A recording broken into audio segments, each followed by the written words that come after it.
কেনই বললেন পদত্যাগ করবেন, কেনই বলছেন পদত্যাগ করবেন না? ভাইরে সবই নাটক।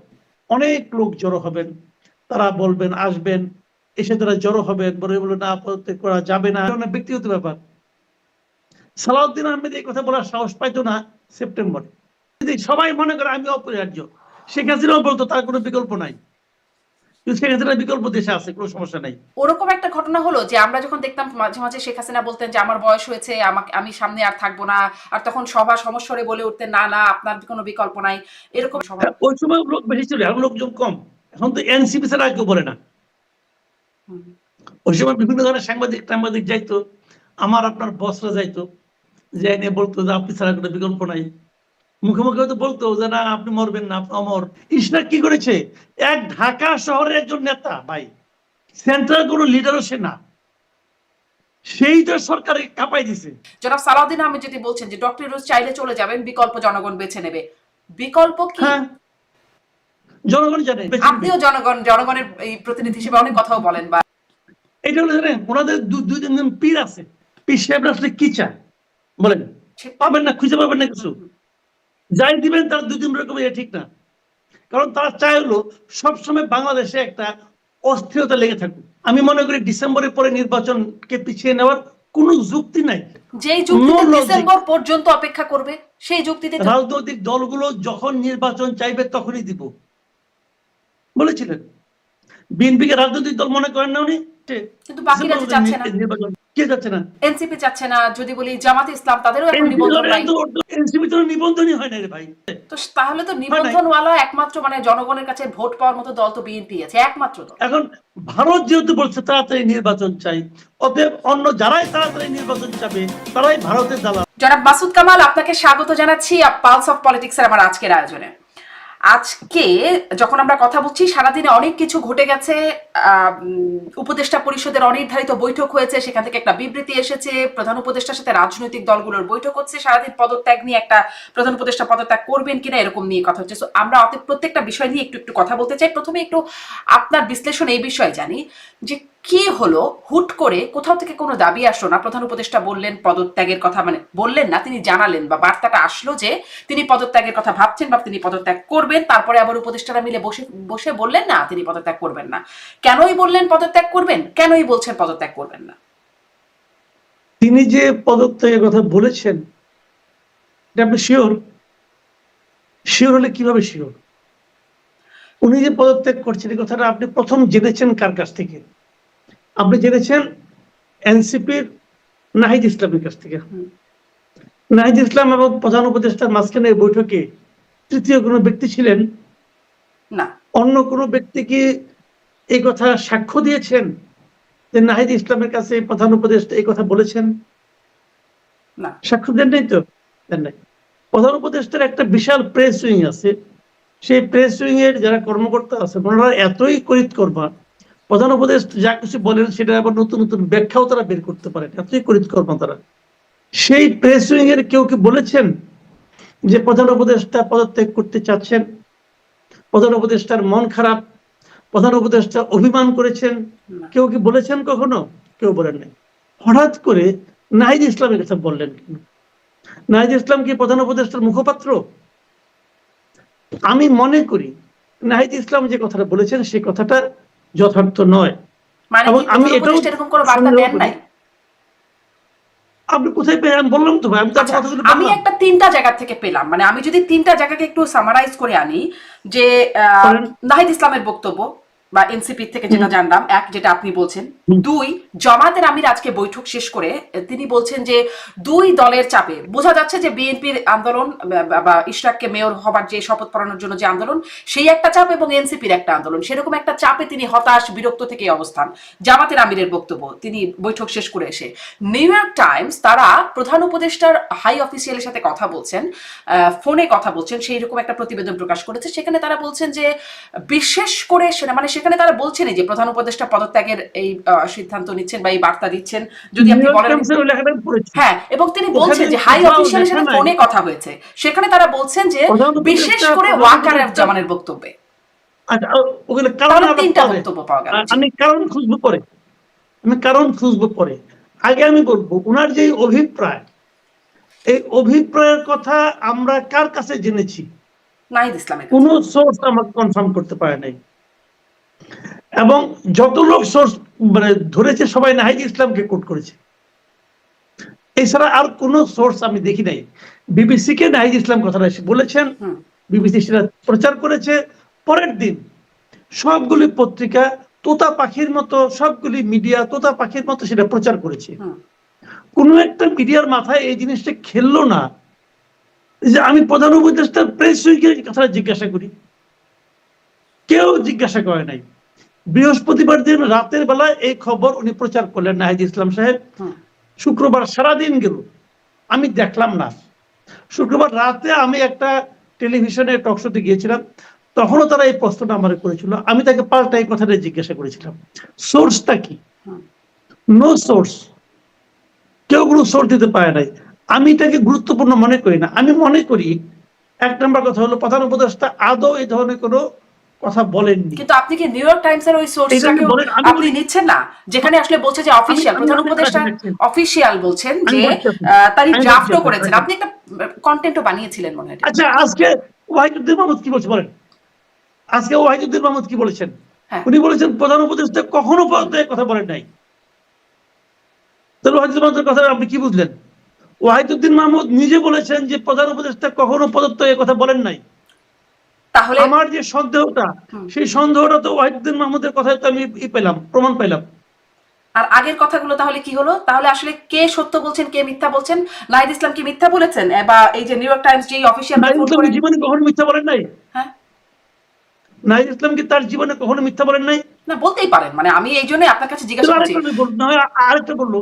হ্যাঁ, মানে আপনার তাহলে বিশ্লেষণটা কি? আমি যদি আপনার কনক্লুশনটা জানতে চাই, বা আপনার সামারিটা কি করলেন সেটা যদি জানতে চাই, গুড, যে প্রধান উপদেষ্টা এরকম এতক্ষণে কোনো পয়েন্ট কথা আসছে। বলেনি নাই কখনো, এটা আপনার মনে হচ্ছে? মানে নাহিদ ইসলাম যা বললেন, বা নিউ ইয়র্ক টাইমস যে ইউনুসের অফিসে ফোন করে হাই অফিসিয়ালের সাথে হাই কথা, অফিসিয়াল কে? হ্যাঁ, হাই অফিসিয়াল কে? তা অবশ্য বলেন নাই, সোর্সটা বলেন নাই, কিন্তু হাই তাহলে অফিস বলছেন। তাহলে কি দাঁড়ালো? আজকে আমি তো আপনার একজনকে কোট করলাম, প্রফেসর ওয়াহিদুদ্দিন মাহমুদ বলেছেন যে উনি পদত্যাগের কথা বলেন নাই। তাহলে এত উপদেষ্টা পরিষদের মানে বৈঠক হতে হলো কেন? সবাই মিলে কি বোঝানোর প্রয়োজন হলো? ভাই রে, সবই নাটক, মান অভিমানের নাটক চলছে এখানে। কথাটা সিম্পল, আমি বলি আপনাকে কি হয়েছে কি না হয়েছে, আমি তো ওখানে ছিলাম না। হুম অবিশ্বাস করাই সাংবাদিক হিসেবে আমার কাজ, যতক্ষণ পর্যন্ত এটাকে আমি কনফার্ম করতে না পারবো। আমি কোনো কনফার্মেশন কারো কাছ থেকে পাইনি। আমি মনে করি এটা রাজনীতি হয়েছে, হুম এটা রাজনীতি হয়েছে। আজকে দেখেন, আমি বলি প্রধান উপদেষ্টার সঙ্গে এর মধ্যে আমার জানার মধ্যে 3টা পলিটিক্যাল পার্টি দেখা করেছি, হুম বিএনপি, জামাত ইসলাম এবং এনসিপি। বিএনপি তার দাবি জানিয়েছে, এগুলো নিয়ে পরে হয়তো আপনারা আলোচনা করবেন। বিএনপি তার দাবি জানিয়েছে, জামাত তার দাবি জানিয়েছে, এনসিপি সব কথায় একমত হয়েছে। তার মানে এনসিপির কাজই হলো এমন কিছু করা যাতে নাকি প্রধান উপদেষ্টা খুশি হন। তো কাউকে তাহলে প্রধান উপদেষ্টাকে খুশি করতে কি তারা এটা বলেছে? আমি জানি না। বৃহস্পতিবার দিন রাতে বলেছে তারা, বৃহস্পতিবার দিন রাতে এনসিপির নেতা বিবিসি কে বলেছেন। বৃহস্পতিবারের পরের দিন কি ছিল? শুক্রবার। শুক্রবার হলো কিছু কিছু ক্ষেত্রে বাংলাদেশে আন্দোলনের জন্য একটা খুবই উর্বর দিবস।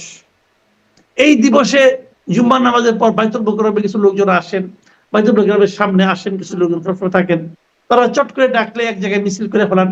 এরকম একটা প্রত্যাশা হয়তো কারো কারোর মধ্যে ছিল যে প্রধান উপদেষ্টা পদত্যাগ করবেন।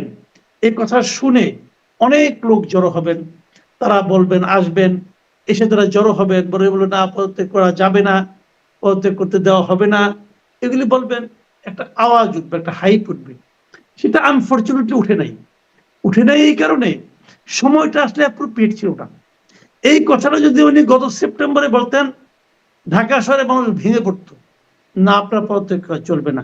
কিন্তু এমন এক সময় উনি কথাটা বলেছেন যখন সালাউদ্দিন আহমেদের মতো বিএনপি নেতা বলতে পেরেছেন উনি যদি পদত্যাগ করেন করবেন, এটা ওনার ব্যক্তিগত ব্যাপার। সালাউদ্দিন আহমেদ এই কথা বলার সাহস পাইতো না সেপ্টেম্বরে।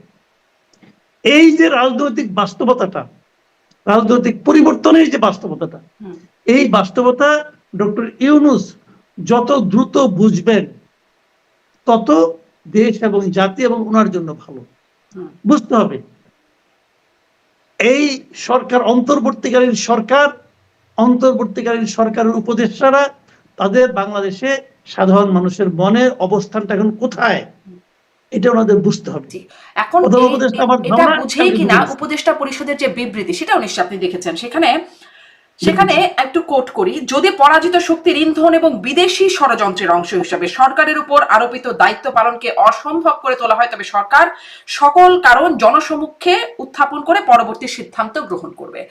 আপনি আসলে এখান থেকে কি বুঝলেন? পরাজিত শক্তির ইন্ধন বিদেশি ষড়যন্ত্র বলতে কি বুঝছেন? আর সকল কারণ জনসমক্ষে উত্থাপন করা হবে, তাহলে কি এখন কারণগুলো চাপা রাখা হচ্ছে?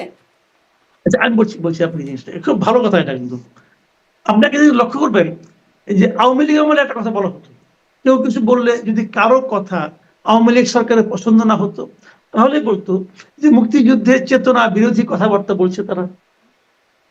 এটা একটা ট্যাগ, একটা পলিটিক্যাল ট্যাগলাইন। এই সরকার আরেকটা ট্যাগলাইন পেয়েছে যে পরাজিত শক্তির সমর্থক। আচ্ছা, কেউ একটা কথা বললো, যে কথাটা সরকারের পছন্দ হলো না, সরকার কি করে প্রমাণ করবে যে এই কথাটা পরাজিত শক্তির সমর্থক সে? এখন সরকারের অপছন্দনীয় সব কথাই কি পরাজিত শক্তির, ফ্যাসিস্ট শক্তির সমর্থকরা করবে?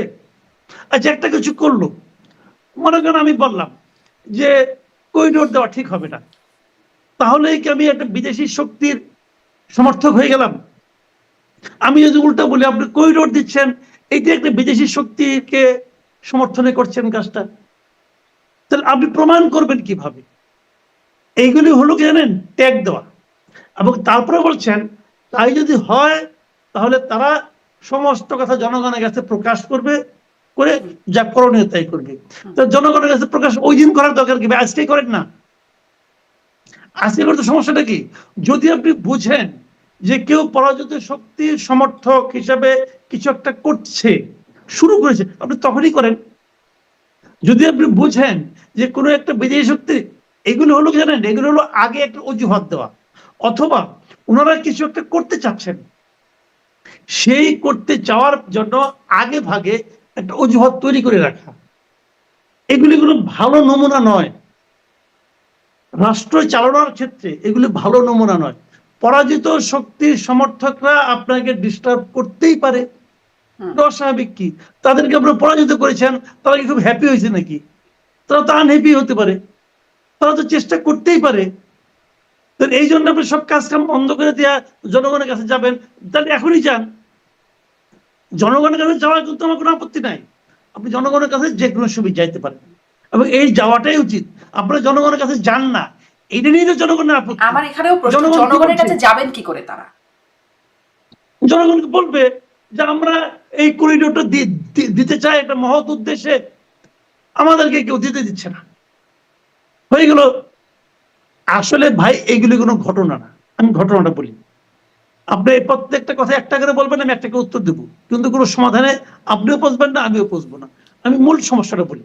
মূল সমস্যাটা হলো, গত কয়েকদিন আগে কেউ কেউ বলেছেন তো ডিসেম্বরে নির্বাচন চাই, বলেছেন তো করিডোর দেওয়া যাবে না, বলেছেন তো মব ভায়োলেন্স বন্ধ করতে হবে, বলা তো হয়েছে। তাদেরকে যদি ওইভাবে কেউ উল্লেখ করে যে তুমি হাসিনার দালাল, তুমি ইন্ডিয়ার দালাল, দুটাই কিন্তু কমন পড়ে, পরাজিত শক্তিও পড়ে, বিদেশি শক্তিও পড়ে। সেইভাবে যদি কেউ বলে, উল্লেখ করতে চান আপনি, তার জন্য আপনি একটা পথ বানাইলেন। আপনি দেখবেন গত 2-3 দিন এই পিনাকি ভট্টাচার্য, ইলিয়াস হোসেন, এদের টকশোগুলি দেখবেন, এদের অনুষ্ঠানগুলি দেখবেন, তারা কিন্তু এই ন্যারেটিভটা তৈরি করতেছে। এবং আমি খুব বিস্ময়ের সঙ্গে লক্ষ্য করি, ওখানে যে ন্যারেটিভটা তৈরি হয় সেটাই আমাদের এখানে উচ্চারিত হয়, প্রাতিষ্ঠানিকভাবে সেটাকে এক ধরনের সাপোর্ট দেওয়া হয়। এটা আনফরচুনেট। আমি একটা বেসিক কথা বলি, শোনেন আমার দুঃখটা কোথায় আমি বলি আপনাকে। আমি সবসময় একদম আমার হৃদয় দিয়ে বিশ্বাস করি যে এই দেশকে, এই জাতিকে অগ্রসর করতে হলে ঐক্যবদ্ধ করতে হবে। আমি বিশ্বাস করি যে বিভক্ত জাতি কখনো অগ্রসর হতে পারে না। আমাদের দুর্ভাগ্য হলো আমরা আওয়ামী লীগের 15 বছরে দেখেছি, আওয়ামী লীগ খুব সচেতন ভাবে জাতিকে বিভক্ত করার চেষ্টা করেছে। তারা কিছু হলেই স্বাধীনতা বিরোধী চক্র, স্বাধীনতা চেতনা বিরোধী আওয়ামী লীগ, তারা বলতো যে বিএনপি জামাত চক্র, বিএনপি জামাতের অগ্নি সন্ত্রাস, আগুন সন্ত্রাস, এগুলো বলে বলে দেশটাকে দুটো ভাগ করে দিয়েছিল। তখন আমি বলতাম যে বিএনপি জামাতের যারা লোক আছে, সমর্থক আছে, তাদেরকে আপনারা দেশ থেকে বের করে দিবেন, তাদেরকে বঙ্গোপসাগরে ফেলে দিবেন? আপনি পারবেন না তোরা ভাই। আমার এক আত্মীয় বিএনপি করে, আরেক আত্মীয় আওয়ামী লীগ করে, আরেক আত্মীয় জামাত করে। আমার বাড়িতে কোনো প্রোগ্রাম হলে আমি 3 আত্মীয়কে দাওয়াত দিই, 3 আত্মীয়র প্রোগ্রামে আমি যাই। 3 আত্মীয় 3 রাজনৈতিক মতাদর্শী, বা 3 আত্মীয় আমার আত্মীয়, 3 আত্মীয় এই দেশের অধিবাসী, 3 আত্মীয়কে নিয়েই আমার চলতে হবে। সেই কাজটা আমরা ভেবেছিলাম এই সরকার এসে করবে, দেশটাকে ঐক্যবদ্ধ করবে। আনফরচুনেট হলো সেই অনৈক্যের যে ধারা আমরা ওই সময় দেখেছি, সেটা এই সময় এসে আরো তীব্র হয়েছে। এইভাবে আপনি দেশকে অগ্রসর করতে পারবেন না, কথা পরিষ্কার ভাই। এখন তাহলে আপনি কি মনে করেন, এখন তাহলে কি হবে? আপনি যে কনক্লুশনটা দিচ্ছেন যে সেই অনৈক্যটা আরো তীব্র হয়েছে, আমি নিউ ইয়র্ক টাইমসের প্রতিবেদনেও দেখছিলাম যে এখন এসে এমন পরিস্থিতি যেটা আসলে এই ঐক্যবদ্ধ করাটা একরকম অসম্ভব একটা জায়গায় চলে গেছে। তাহলে আসলে কি হবে? ঐক্য যদি না হয় তাহলে কি হবে? না, কথাটা এটা না, এই ঐক্যটা এখন করা অসম্ভব হয়ে গেছে, কথাটা এটা না, এটা অসম্পূর্ণ বাক্য। সম্পূর্ণ বাক্য হলো এই অনৈক্যকে ঐক্যের মধ্যে আনা এদের পক্ষে অসম্ভব হয়ে গেছে। তো যদি আমি ঐক্যটা চাই, তাহলে আমি এদেরকে চেঞ্জ করবো। কোন পরিষ্কার? আমি মনে করি এই অন্তর্বর্তীকালীন সরকার আমাদের দেশের মানুষকে ঐক্যবদ্ধ করতে ব্যর্থ হয়েছে এবং আগামীতে আরো ব্যর্থতা দিকে যাচ্ছে। তাহলে কি আপনি অন্তর্বর্তী সরকার পরিবর্তন পারবেন না? আপনি এই অন্তর্বর্তী সরকার পরিবর্তনের পক্ষে? পরিবর্তনের পক্ষে যাই না, আমি বলছি যে এরা পারবে না, এরা পারছে না। আমি মনে করি, আমি পদের কথা বলছি না, কিন্তু আমি বলছি যে এই সরকার, আমি যেটা বলি না সেটা আমাকে বলেন না। মানে পারবে না, তাহলে কি হবে? না পারলে কি করবে? না পারলে কি করে? এটা আমি কেমন করবো? আমার হাতে ক্ষমতা আছে, আমার হাতে আপনি ক্ষমতা দিচ্ছেন, আমি এটা কেন করবো? আমি যেটা বলি সেটা, আমি যেটা বলি ওটুকু আমার কথা। আমার কথাটা হলো কি, যে এই সরকার এরই মধ্যে নিজেদেরকে এমন একটা বিতর্কিত অবস্থায় নিয়ে গেছে। আমি এটাও মনে করি এই সরকারের পক্ষে একটা অবাধ, সুষ্ঠু এবং নিরপেক্ষ নির্বাচন করাও সম্ভব না। ডক্টর ইউনূস তো নিরপেক্ষ নন। দেখেন, ডক্টর ইউনূস এনসিপির লোক, অথবা এনসিপি ডক্টর ইউনূসের দল, এটা আমি দায়িত্ব নিয়ে বলতেছি। কারণ এনসিপি গঠনের সময় ডক্টর ইউনূস বলেছেন তোমরা একটা দল করো।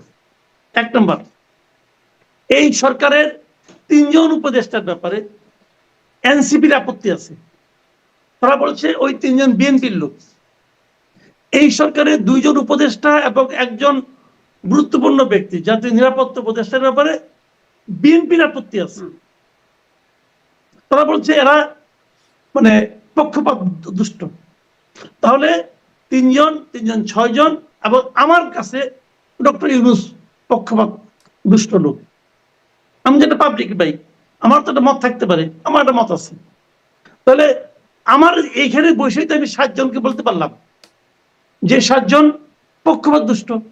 তো যে সরকারের 7 জন উপদেষ্টা পক্ষপাত দুষ্ট, সেই সরকারের অধীনে নির্বাচন যদি হয়, সেই নির্বাচন তো নিরপেক্ষ হবে না, নিরপেক্ষ হইতে পারে না। মনে করি নির্বাচন এটা আমি আরো এখন না, এটা আমি আরো 2 মাস আগে বলছি যে ডক্টর ইউনূসের অধীনে নিরপেক্ষ নির্বাচন সম্ভব না। মানে তাহলে আসলে এই জন্যই আমি জিজ্ঞাসা করছি, আপনার মুখে আমি আসলে এই কথাটা বলাতে চাচ্ছি না, কিন্তু আপনার একটা সমাধানের জায়গা যদি জানতে চাই, তাহলে কি হবে?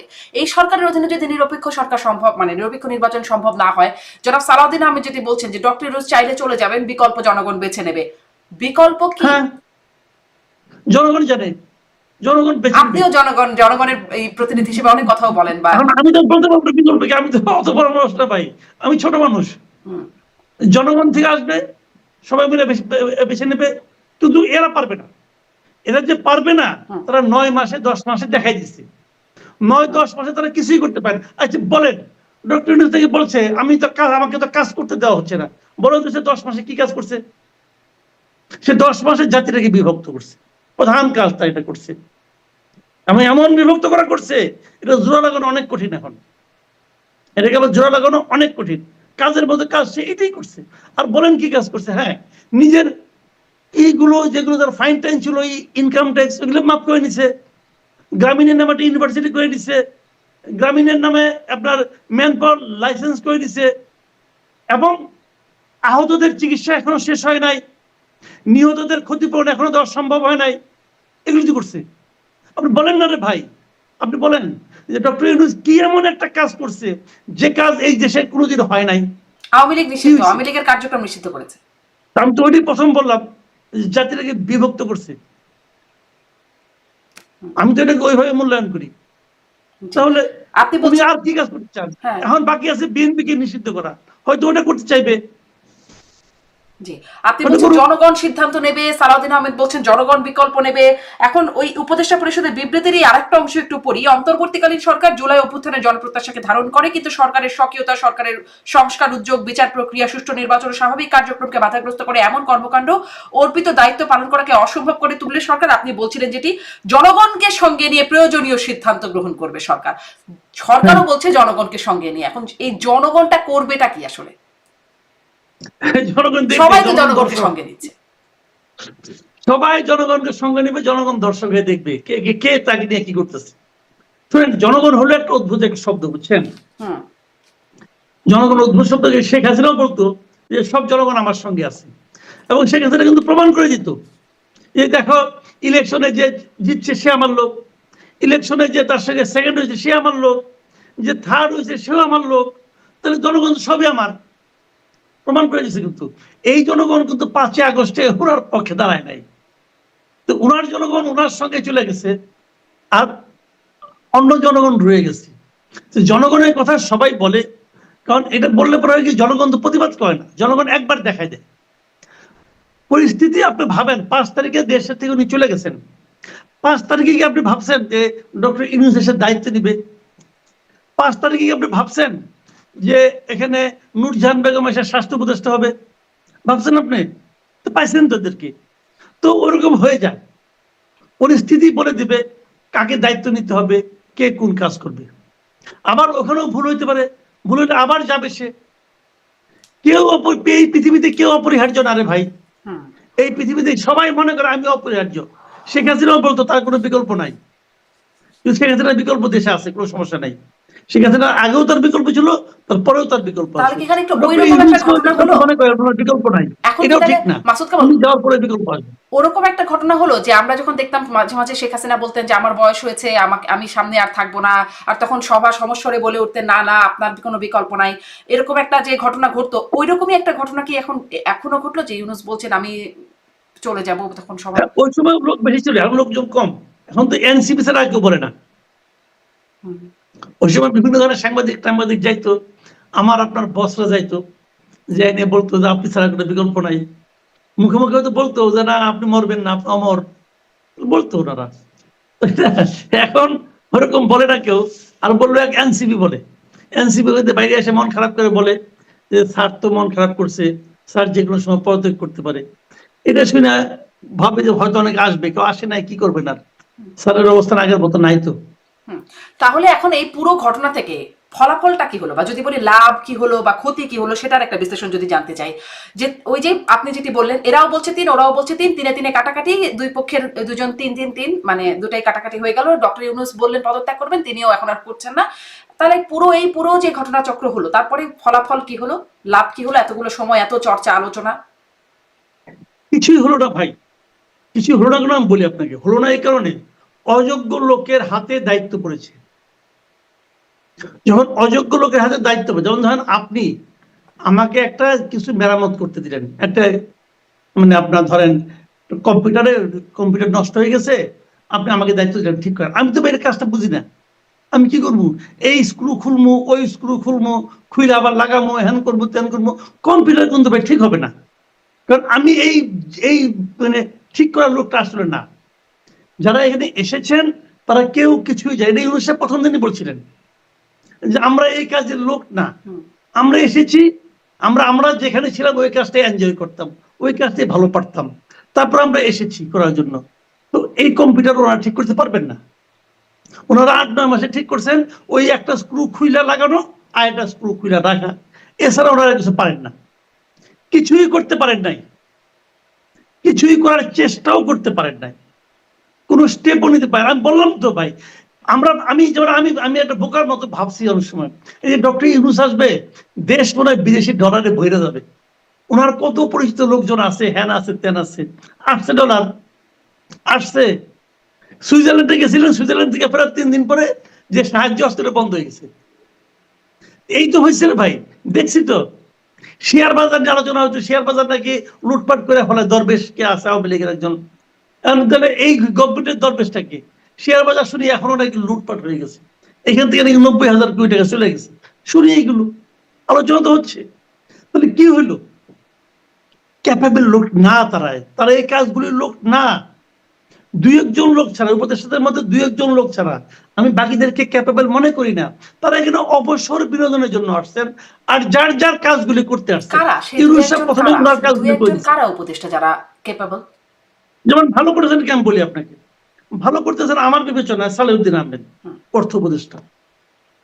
ভালো করতেছেন ওই যে ফজলুল কবির খান, যিনি আছেন যোগাযোগ উপদেশ, যোগাযোগ জ্বালানি, উনি ভালো করতেছেন, উনি ক্যাপাবল, উনি খুবই, উনাকে আমি বেস্ট অ্যাডভাইজার মনে করি আমার বিবেচনায়, কেন আমি মনে যে করেন? বুঝি। কারণ উনি ভালো করছেন, উনি সড়ক যোগাযোগ এবং ওনার হাতে অনেকগুলো সড়ক, রেলওয়ে এবং জ্বালানি, 3টা ক্ষেত্রে উনি ভালো করছেন, এটা আমি যে যতটুকু বুঝি।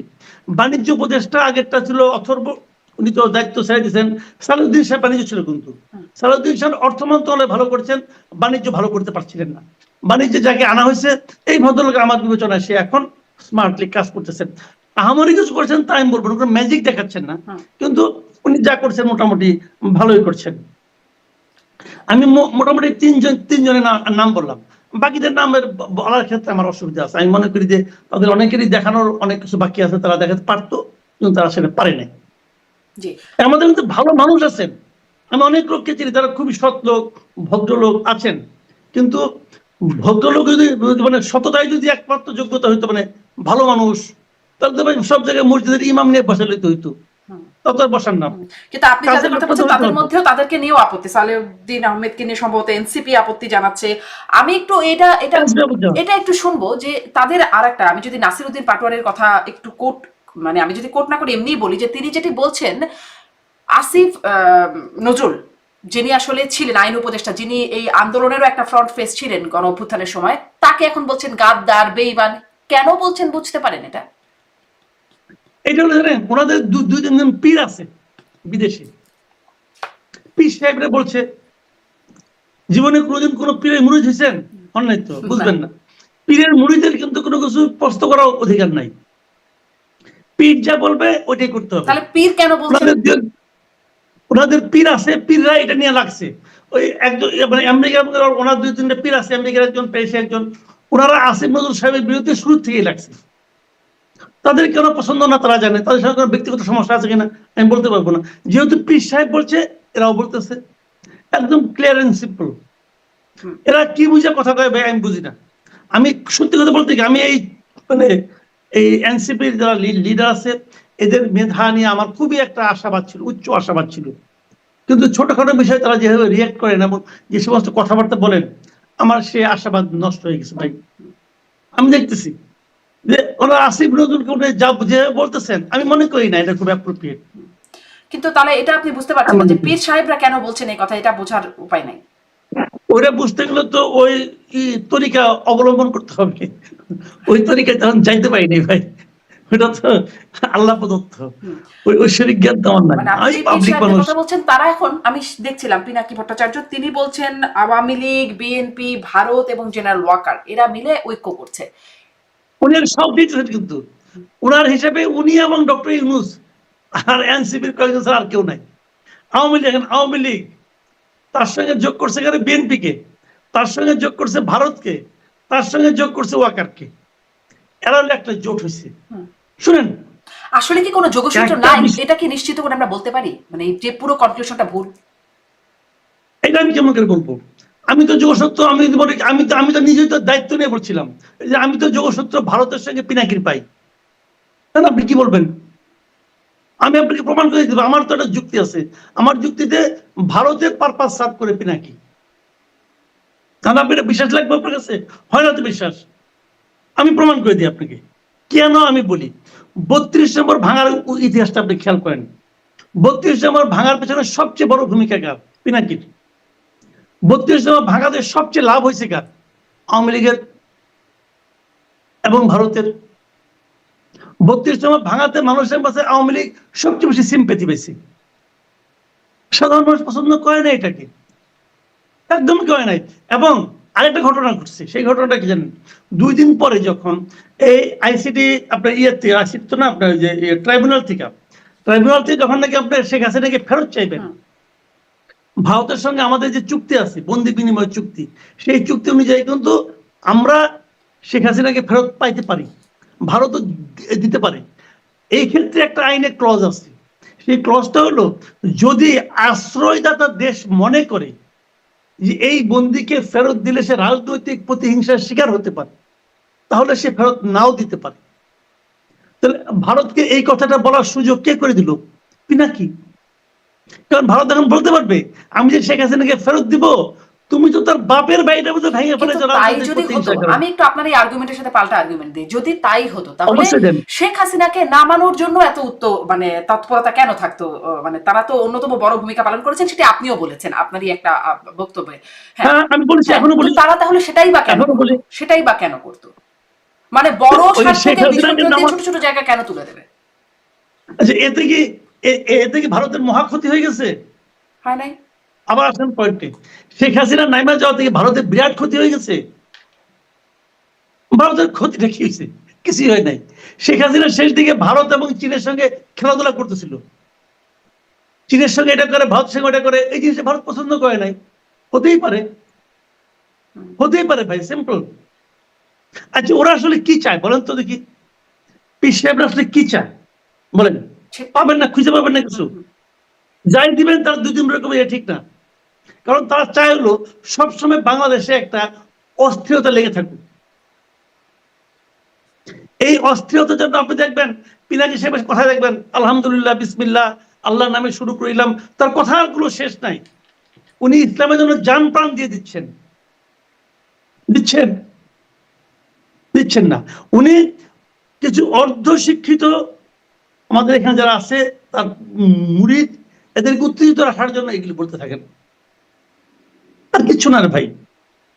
এগুলো একদম খুব ক্লিয়ার আছে। জি, তাহলে কি হলো? মানে আসলেও বলছিলাম যে আপনিও বলছিলেন কোনো সমাধানে যাইতে পারবেন না, আসলে এরকমই একটা জায়গায় কোথাও তো গিয়ে থাকতে পারছি না। কারণ আপনি বলছেন এই সরকার পারবে না, আমি মনে করি এই সরকার পারবে না। এদিকে সেরা প্রধান বলে দিয়েছেন একদম স্পষ্ট, ডিসেম্বরের মধ্যেই নির্বাচন হতে হবে, মানে জানুয়ারিতে নির্বাচিত সরকার দেখতে চান। তাহলে কি সেরকম কিছু হবে? এখানে কি ফুল স্টপ আসবে নাকি না? কি হবে আমি জানি না, তবে আমি যেটা মনে করি এখন কিছু একটা হওয়ার শুরুটা হবে। এই সময় কিছু একটা হওয়ার শুরুটা হবে, সবাইকে বুঝতে হবে একটা জিনিস, যে আমি যা চাই সেটি একমাত্র সমাধান না। প্রত্যেকটা মানুষের, প্রত্যেকটা দলের, প্রত্যেকটা গোষ্ঠীর নিজস্ব কিছু চাওয়া থাকতে পারে। সবগুলি চাওয়ার একটা সম্মিলন ঘটে। আমি যে সিদ্ধান্ত নেই যে আমি অন্য কারো কোনো কথা শুনবো না, আমারটাই চলবে, তাহলে এইটাই হলো স্বৈরাচারী আচরণ। এই আচরণ থেকে, এই চিন্তা থেকে সবাইকে বেরিয়ে আসতে হবে। সবাইকে চিন্তা করতে হবে দেশটা আমার না, দেশটা আমাদের, এবং সবাইকে নিয়ে চলতে হবে। যতক্ষণ পর্যন্ত সবাইকে না নিয়ে আপনি চলতে পারবেন, ততক্ষণ পর্যন্ত আপনি যেটাই করেন না কেন সেটাই ভালো কিছু হবে না। এটা মধ্যে ঝামেলা কথা বলছেন, যেটা উচিত সেটা বলছেন, কিন্তু উচিত তো সবাই আসলে উচিত কাজটা এভাবে করে না। কিন্তু এখন তাহলে মানে যেহেতু করে না, এতদিন ধরে করে নাই, সামনেও করবে এমন খুব আশাবাদী হবার কোনো জায়গা তো আপনিও দেখছেন না, বা আলোচনা থেকে সেরকম মনেও হচ্ছে না। তাহলে ওই যে আপনি বললেন এই সরকার পারবে না, এই কথাটা কখন বললাম দেখছি না। না আপনি যে বললেন পারবে, এই যে উনি না পারলে আরেকজন পাবে, আরেকজনকে সেরকম বিকল্প এখন আপনি পাচ্ছেন না, বলছেন না। বিকল্প আমি এখন তো খুঁজবো না, যখন ঘটনা ঘটবে তখন খুঁজবো। এখন আগেই খুঁজলে বলবো কি এই তো পরাজিত শক্তির পক্ষে, এই তো বিদেশি শক্তির পক্ষে, তুমি ওই ঝামেলায় ঢুকবো কেন? সে তো এমনিও বলে, সেটা আর নতুন কি হতে পারে? মানে তাহলে সেনাপ্রধানের বক্তব্যের একটা ইমপ্লিকেশন কি দেখতে পান বা একটা প্রভাব কিভাবে আপনি দেখেন ডিসেম্বরের নির্বাচনের বক্তব্যের কোনো মাহাত্ম্য আছে কিনা? হ্যাঁ, সেনাপ্রধানের বক্তব্যের প্রভাব আমরা দেখতে পাই। গত 2-3 দিন ধরে যা হচ্ছে দেশে এবং বাইরে সবই সেনাপ্রধানের বক্তব্যের প্রভাবেই হচ্ছে, 1 নম্বর। 2 নম্বর হলো সেনাপ্রধানের যে বক্তব্য, আমি মনে করি এটা এই দেশের সাধারণ মানুষের বক্তব্য। সেনাপ্রধান যে 3টা বক্তব্য দিয়েছেন মোটা দাগে, আমি মনে করি এই বক্তব্যগুলির মধ্যে কোনো ভুল নাই। উনি করিডোর নিয়ে কথা বলেছেন, আমি মনে করি ভুল কিছু বলেন নাই। উনি মব ভায়োলেন্স নিয়ে কথা বলেছেন, আমি মনে করি এটা বলা খুব জরুরি ছিল। উনি ডিসেম্বরের মধ্যে নির্বাচনের কথা বলেছেন, আমি গত 6 মাস ধরেই বলতেছি যে নির্বাচন ডিসেম্বরের মধ্যে হওয়া উচিত। আমি মনে করি ডিসেম্বরের পরে নির্বাচনকে পিছিয়ে নেওয়ার কোনো যুক্তি নাই, কোনো যুক্তিই নাই। কেন আপনি ডিসেম্বরের পরে নির্বাচন নেবেন? কি যুক্তিতে দিবেন? যেই যুক্তিতে ডিসেম্বর পর্যন্ত অপেক্ষা করবে সেই যুক্তিতে তো ডিসেম্বরের পর পর্যন্ত হতে পারে না, তা হবে না। ডিসেম্বরের পরে জানুয়ারিতে আমি বলছি এই নির্বাচনটা হওয়া উচিত ছিল, আমি এটাও বলেছি এই নির্বাচনটা হওয়া উচিত ছিল অক্টোবরের মধ্যে, অক্টোবর থেকে ডিসেম্বর এর মধ্যে হওয়া উচিত। এরপরে নেওয়া ঠিক হবে না। কারণ যদি শুনছেন তাও বলি, ফেব্রুয়ারি মাসে ভাই শুরু হবে রোজা, ফেব্রুয়ারি মাঝামাঝিতে। তো যদি আপনি জানুয়ারিতে নেন তাহলে যে দলটাই ক্ষমতায় আসুক তারা এসে রোজা পাবে। এটা সেই দলের জন্য একটা বিব্রতকর পরিস্থিতি হবে। রোজাটা শেষ হবে যে মার্চে শেষ হবার মার্চ মাসে বাংলাদেশে শুরু হবে এসএসসি পরীক্ষা। এসএসসি পরীক্ষা শেষ হওয়ার পরে শুরু হবে এইচএসসি পরীক্ষা। তাহলে আপনার মার্চ এপ্রিল গেল, পরীক্ষা শুরু, পরীক্ষা তো একদিন হয় না, পরীক্ষা তো 1 মাস ধরে হয়। এপ্রিল মাস পর্যন্ত পরীক্ষা, এপ্রিল মে পর্যন্ত পরীক্ষা, তারপরে মে জুনে আপনি দিবেন। মে জুনে হলো বর্ষাকাল। ইলেকশন তো একদিনে হয় না রে ভাই, ইলেকশনে তো ক্যাম্পেইন করতে হয় বাংলাদেশে। বর্ষাকালে অনেক জায়গায় ডুবে যায়, আপনি সেই জুন মাসে এসে করতে পারবেন না। তাহলে আপনি ইলেকশন 96 সালে বাংলাদেশে কোনো জুনে ইলেকশন হয় নাই, তাহলে কবে করবেন? তাহলে যে আবার সেই পরের অক্টোবর চলে যাবে।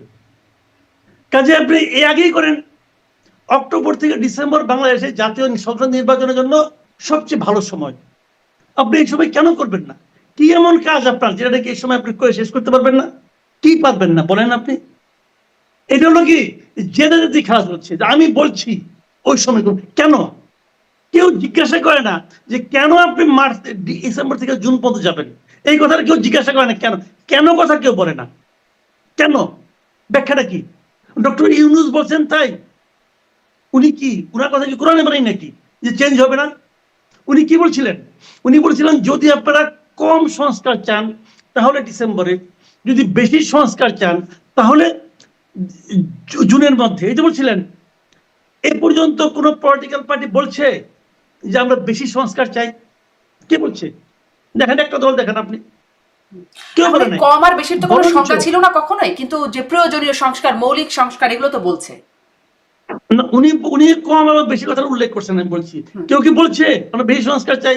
বরঞ্চ উনি আপনি খেয়াল করে দেখেন, উনি দায়িত্ব নেওয়ার পর দ্বিতীয় যে ভাষণটা দিয়েছিলেন 2024-এর 25শে অগাস্ট, সেই ভাষণে উনি বলেছিলেন রাজনৈতিক দলগুলো যখন নির্বাচন চাইবে তখনই দিব বলেছিলেন।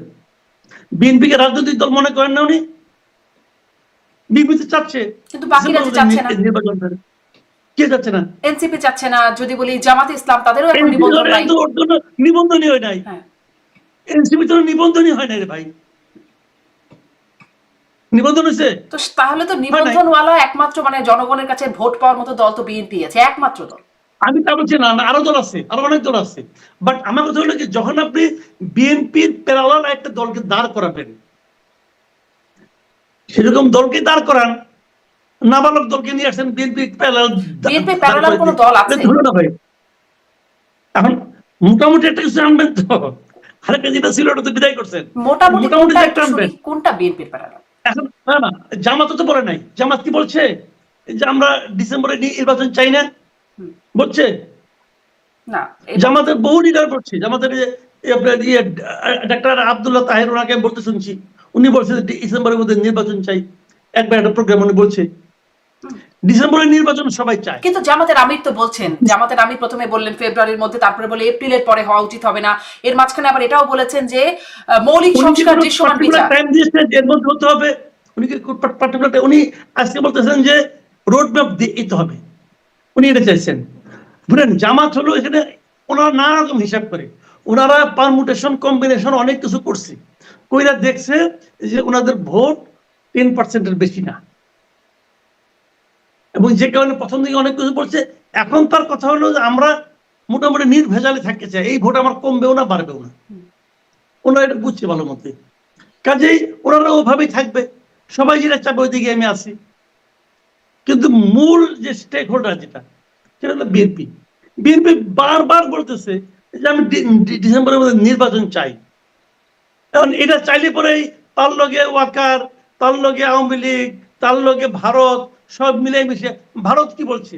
ভারত বলছে যে বাংলাদেশে একটা গণতান্ত্রিক সরকার তারা চায়। বুঝলেন ব্যাপারটা? এটা ভারতের পলিসি রে ভাই। এখন ভারত যেহেতু বলছে গণতান্ত্রিক সরকার চাই, অতএব যারাই বলবে গণতান্ত্রিক সরকার চাই সবাই ভারতের দালাল হয়ে যাবে। হইল? এটা হইলো ভাই? এটা তো হইলো না। শেখ হাসিনার বিরোধিতা, আমি তো তখন আমি ওই সময় আমি বলছি শেখ হাসিনার বিরোধিতা যদি বলে যে শেখ হাসিনা সরকারের পতন চাই, এটা যদি একজন দুষ্ট লোককে বলে তাহলে কি সে খারাপ হয়ে যাবে? তা তো না। প্রত্যেকটা লোকের আলাদা আলাদা বক্তব্য আছে। একটা ভালো কথা মন্দ লোকও বলতে পারে, ভালো লোকও বলতে পারে, আবার শত্রু বলতে পারে, মিত্রও বলতে পারে। এখন ভারত যেহেতু বলছে তাড়াতাড়ি নির্বাচন চাই, অতএব অন্য যারাই তাড়াতাড়ি নির্বাচন চাবে তারাই ভারতের দালাল। এত সরলীকৃত সিদ্ধান্ত কি চলে রাজনীতিতে? হওয়া উচিত? উচিত না। এই সেরকম হিসাব নিকাশ তারা ওনারা অজুহাত খুঁজতেছে। যদি কেউ বলে তাহলে তারা বলবে বহিঃশক্তির মদতে হচ্ছে। জি জি, জনাব মাসুদ কামাল, একটু এটা শুনি, মানে নির্বাচনের আগে নির্বাচনের কথা এটা শেষ বলছি, করেন। যে শেষ করব। আমার আসলে আর একদমই একটা দুইটা প্রশ্ন আছে। আগের নির্বাচনের যে 24-এর নির্বাচন নিয়ে আমাদের যে আপত্তি ছিল, নির্বাচনের আগেও আমরা যে প্রশ্নটা করছি যে এই নির্বাচনে তো কোনো বিকল্প নাই, তাহলে নির্বাচনটা করে কি লাভ? আমি এই জন্য প্রশ্নটা করছিলাম যে এখন বিএনপির প্যারালাল কে, যদি কেউ না থাকে, 24-এ যেমন দেখেছিলাম আওয়ামী লীগ আছে, জাতীয় পার্টি আছে, আরো কিছু দল আছে তারা, তো এরকমই যদি আর একটা বিষয় হয়, নিউ ইয়র্ক টাইমসও এরকমটা বলছেন, মানে নিউ ইয়র্ক টাইমসের সেই রিপোর্টটা যেটার কথা বলছিলাম, তারাও বলছে যে তাদের মতো এরকমই, যে দেশ এখন অর্থবহ রাজনৈতিক প্রতিদ্বন্দ্বিতা থেকে বঞ্চিত, যেরকম 24-এও ছিল। তাহলে আসলে গুণগত বা মৌলিক কোনো পার্থক্য কি হলো? খুব বেশি একটা পার্থক্য হয় নাই। আমি আপনাকে বলি, আমি তখনও বলেছি, আমি এখনো বলি, দেখেন নির্বাচনটা আসলে কিন্তু রাজনৈতিক দলের নির্বাচন না। নির্বাচনের সঙ্গে কিন্তু অনেকগুলো পার্টি আছে, অনেকগুলো স্টেক হোল্ডার আছে। কেবল পলিটিক্যাল পার্টি কিন্তু তা না, এর সঙ্গে ভোটারও একটা পার্টি। কিন্তু আমরা যারা ভোটার, আমরাও কিন্তু এখানে একটা মানে অংশ, আমাদের একটা বক্তব্য আছে। আমরা কি চাই? ভোটার হিসেবে আমি চাই যে আমি যেন যে ভোটটা দেব সেই ভোটটা যেন গণনায় বিবেচনায় নেওয়া হয়। এক নম্বর কথা।